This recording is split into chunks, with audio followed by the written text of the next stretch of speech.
Balita sa lalawigan ng Ilocos Sur, tatlong magkakaibigan na sakay ng iisa lamang motorsiklo ang patay. At yan ay matapos nilang sumalpok sa kasalubong nilang bus.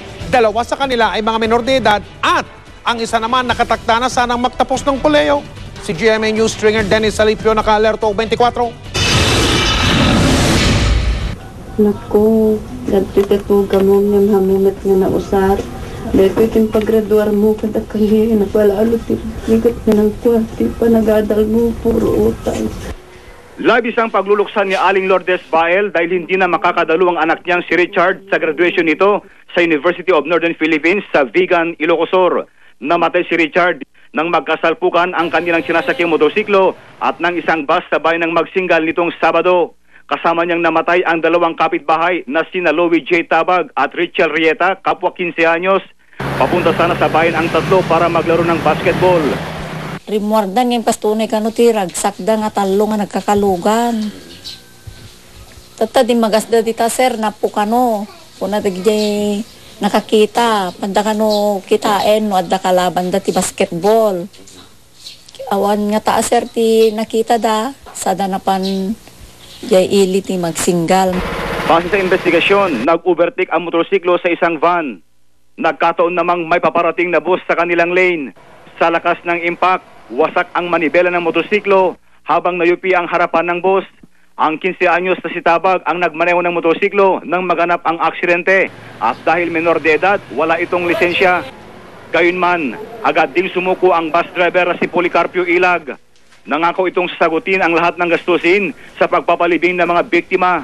Napagkasunduan din na ipapaayos ang nasirang motorsiklo. Wala na rin daw balak kasuhan ng mga magulang ng mga biktima ang bus driver.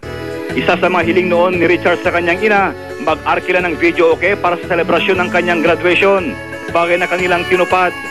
Nalitay sir, tikoy panagriknak nga muray no kasta naragsakak latata na tunoy na dati nga rapap na nga mawamit din.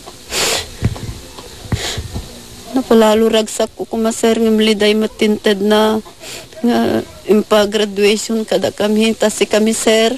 Palalo rigrigat may ngam-gaputayat na nga tumulong kada kami agbasa nakmang kuna na sir. Mula sa lalawigan ng Ilocos Sur, Dennis Salipio, GMA News. Malaki ang paniwala ni Senadora Miriam Defensor Santiago na posibleng maimpluwensyahan ng politika ang pagdedesisyon ng ilang senator judge sa impeachment trial ni Chief Justice Renato Corona. Hindi rin daw malayong magkaroon ng gapangan ngayong nakabreak ang paglilitis. Nakatutok si Trisha Zapa.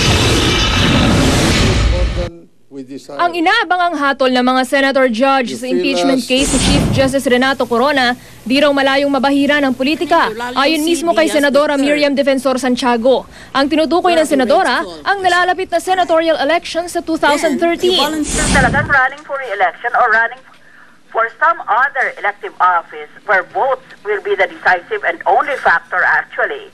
Pag-isip yan dahil very strong fact ang magiging boto nila sa impeachment proceeding. The powers that be, the powers that determine who will win and who will lose in the next senatorial elections are going to have very strong views about the votes cast by each senator judge.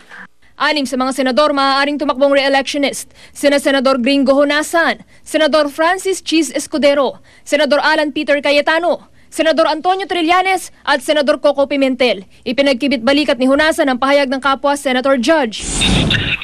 It's from the opinion, pero does not affect me as a Senator Judge and a possible re-electionist in 2013. Sa panayam ng Super Radio DZBB sa Senadora, sinabi nito na hindi malayong magkaroon ng gapangan sa mga Senator Judge ngayong nakabreak ang impeachment trial. Malaking factor daw ang 2013 elections. Dahil hindi naman kailan na pro-impeachment si Pangulong Aquino ng Liberal Party, ang partidong nasa kapangyarihan at may makinarya. Ang mga anti-impeachment naman, makakakuha naman daw ng suporta mula sa mga non-government organization. Isa pa raw sa factor sa desisyon ng mga Senator Judge ang mga survey na lumalabas. Noong isang linggo, sa survey ng Pulse Asia, lumabas na 47% ng 1,200 respondents nila naniniwalang guilty si Supreme Court Chief Justice Renato Corona.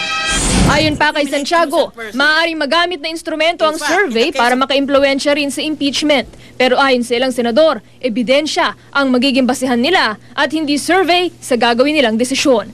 Tricia Zafra, Nakatutok, 24 Oras.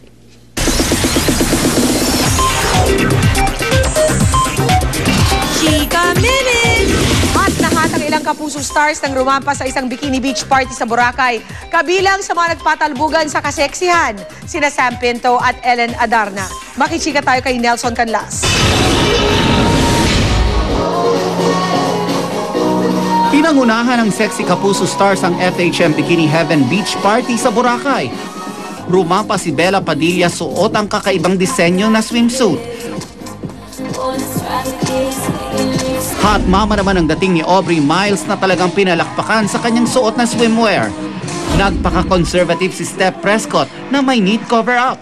Pero sina Ellen Adarna, Sam Pinto at Diana Meneses, game na ipinakita ang kanilang beach-ready bodies. Last time na raw nating makikita si Diana na magpapasexy ngayong season bago siya bumalik sa Brazil para alagaan ang kanyang ina na ooperahan dahil sa cyst sa uterus. It's not malignant, so it's better for us to remove it as early as now. But are you scared in any way? Hindi ko pwede sabihan na parang hindi ako scared of the operation. Pero for the, like what you told me, like everything I've gone through, hindi sa pagiging parang insensitive. Pero it comes to a point na parang just have to face it. Anyway, it's her health and there's nothing to worry about. Kung hindi, parang kung anong gustong ng Diyos, mayayari naman talaga. Dahil hot sexy, hindi maiiwasang pagsabungin ng mga Kapuso stars. Usap-usapan kasi doon na may patalbugan daw sa pagitan ng dalawang bubble gang beauties na sina Ellen at Sam. Pero para sa kanila, for fun lang daw ito at hindi nila sineseryoso. For me, it's not a competition at all. Kasi friend ko din si Sam and this is our job. Bukod sa mga Kapuso stars, nagpakitang gilas din ang ilang modelo sa pagrampa suot ang kanilang sexy outfits na pwedeng-pwede raw makaagaw atensyon kung isusot sa beach ngayong summer. Mula sa Boracay Island, Nelson Canlas updated sa Showbiz Happenings. Mamaya sa Chika Minute exclusive. Jose Manalo, ano kaya masasabi tungkol sa kasong isinampa sa kanya ng misis niyang si Annalyn? Tutukan niya. Susunod, mga kawani ng MMDA sa EDSA, pinag-shoot. Manny Pacquiao, tinawag na harassment ang kasong isinampa ng BIR Region 12 laban sa kanya.